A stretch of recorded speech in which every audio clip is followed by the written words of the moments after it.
Hey guys, Derek here, back again with another episode of My Hero Academia. This is season 4, episode 3. Last time on My Hero Academia, we had an interaction with Overhaul, the brand new villain, and the League of Villains. He kind of just walked in there and was like, I'm taking over this joint. Give me your name, put me in charge. And he straight up exploded that one dude. I don't remember that guy's name, but he just one touch on the arm and he was just gone. So he really kind of showed his overall strength and put a case forward that he should be feared.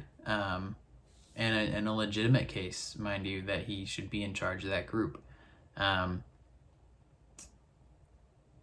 Meanwhile, Shigaraki, he kind of also showed that he's fairly fearsome by he just disintegrated a dude himself with one touch. So I think they're setting up a big clash between those two, and whoever comes out on top is gonna be really tough to take on, no matter who it is.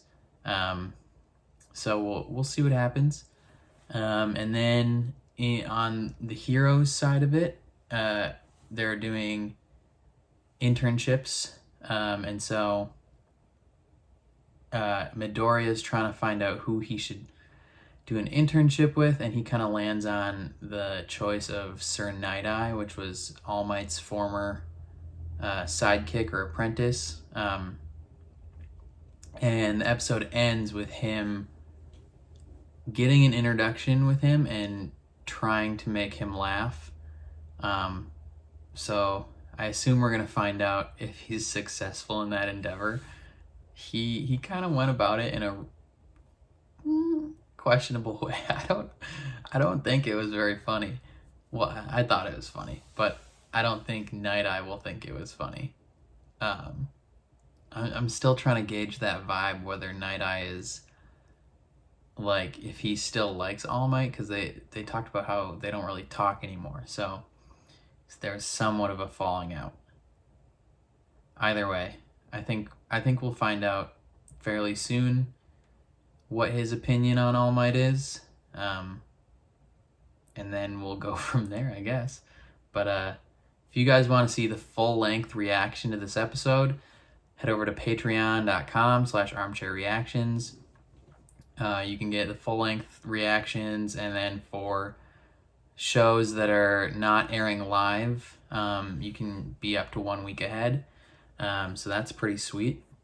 But other than that, please make sure to leave a like on this video. Helps a ton. Subscribe, share this video across the far reaches of the internet if you like it. But other than that, let's get into the episode. Crashing into stuff. My work study goes well. I could be invited by the hero I work with to be their sidekick. I might even be scouted by famous pro heroes. We're always on the lookout for new talent. Encouraged by Mirio Togata, a member of UA's Big Three, I decided to try my luck with the agency of All Might's former sidekick, Sir Nighteye. The nerve. The details are unclear, but we do know he made contact with the League of Villains recently. The League of Villains? Yeah, he messed him up. Fortunately, be careful not to arouse any suspicion. Yes, sir! I wonder if Nighteye will kind of bite the dust, because he's gonna... I could see that as a future thing happening. Nighteye tries to use his power on Overhaul and ends up dying because of it. Okay, that was a very self-contained episode. I feel like of all the episodes of this show that we've seen, that was probably one of the most self-contained episodes. 95% of this episode happened in one room. which like I don't think we've ever had an episode like that before. And a lot of it was just two characters. Wow, yeah. So, recap, he was unable to make Nighteye laugh, which we kind of expected a little bit. But Nighteye realizes that he is like such a fanboy, and Midoriya realizes the same. There's kind of like this mutual understanding there. And then Nighteye straight up is like, you're not good enough. You're never gonna be good enough. Like, try and take this thing from me. And Midoriya obviously fails, but he does it in a way that's like still like super respectful of All Might. And Nighteye likes that personally. But he still is like, you're not good enough. Like, you're never gonna be good enough. I'm gonna make you give up, and you're gonna give this power to someone else. He talks about how there is one other person who he believes is better, and I think they want you to believe that it's Mirio, but I'm not 100% sure on that. It most likely is Mirio, but there's something nagging at me that makes me think that it's possibly someone else. And I'm not sure who that would be yet, though. So yeah, Izuku thinks he failed, but he gets taken on anyway. And yeah, obviously very surprising for him, but he gets taken on, and essentially, Night Eye's like, you, like, again, like, you're not good enough. I'm only taking you on to show you how truly inept you are. And that could either be like a true motivation that's actually why he's bringing him on, or he might be trying to build him up. They still haven't talked about why him and All Might kind of fell out. I mean, maybe he saw something in All Might's future when he used his foresight on him.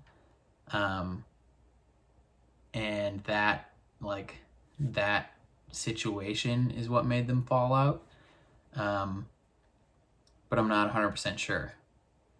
And then going back to the school with the rest of the kids, a decent amount of them got some offers. It looks like there was a little bit of a reshuffling with the top heroes, because All Might's gone, obviously. Best Jeanist, I think Best Jeanist died last season. I can't remember if there was a scene that explicitly showed that he died. I know he got pretty messed up. I don't remember if they actually confirmed that he died, because they showed another scene a little bit after he got initially hurt where he was still alive, but I think they may have gone fully past that and ended up killing him off. But it was a long time ago and I don't really remember. And I think another hero at the same time might have died. So there's some reshuffling to do of the top heroes, and number 3 is now Hawks, which I don't believe they've mentioned him before. If they did, it was like one brief scene, and I don't think they did. But Tokoyami's got that one locked down. Meanwhile, Bakugo and Todoroki are just Bakugo's furious, and Todoroki's just like, oh man, we're falling further behind. We gotta catch up. Our lives are ending. And yeah, I don't know. It'll be interesting to see how these work studies go, both for Midoriya and for the rest of the class. I think I think so far this was not a breather episode, but like it was still moving forward. Like the events of the last episode like drastically moved things forward, and I think while this episode still is like moving the plot forward, it was more of a dense moving forward than a like bigger event type thing. It was more of a positioning episode. Like he positioned Midoriya into a spot where he is potentially going to encounter things out in the wild as a provisional hero, and it's positioning the rest of the students into their potential roles as well. So yeah, I think this was more of a positioning, not a breather episode, but a positioning episode where everyone kind of gets set into their specific spots, and then probably next week's episode or after that is when stuff will really start going down. Either way, I'm pumped for it. This season so far is really good, and I can't wait to see more. Anyway, those are my thoughts on this episode. If you want to see my previous reactions, links are in the playlist down below. If you want to see my reactions to other shows, also in the channel in the playlist. If you want to see full length for this reaction, head down to Patreon and you can check that out. But other than that, I've been Derek. This has been My Hero Academia. You guys need to go plus ultra on that subscribe button. Such a dumb outro. Signing off. Peace.